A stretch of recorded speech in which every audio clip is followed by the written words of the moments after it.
The presidential election is the talk of the nation, but you won't find your religious leader joining in the conversation. Good evening, I'm John Langler. And I'm Tori Brunetti. Pastors or priests cannot endorse a political candidate from the pulpit. If they do, the church risks losing its tax-exempt status. Today, KXLY4's Sally Showman spoke with local pastors about the dilemma. She's live in the studio. Sally.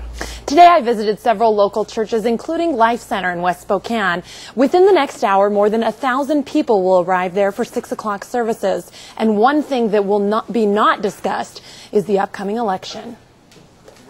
I think the Christian message transcends any single political ideology or party. Pastor Joe Whitwer preaches that message every Sunday.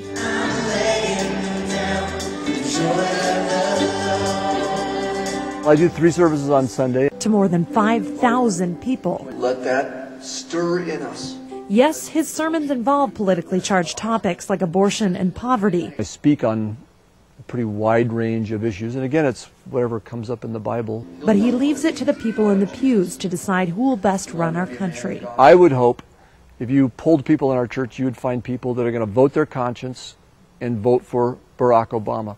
Other people are going to vote their conscience and vote for John McCain. And I think it'd be a little inappropriate for me as a pastor to stand up and say, well, there's only one right Christian way to vote.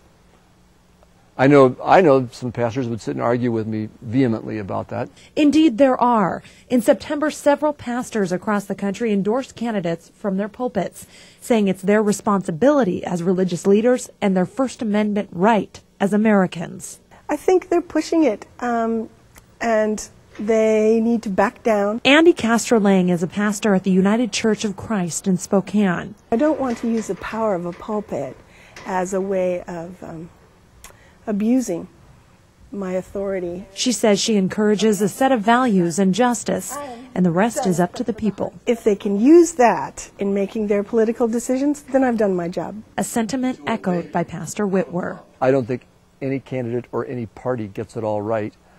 I don't even think I get it all right, you know.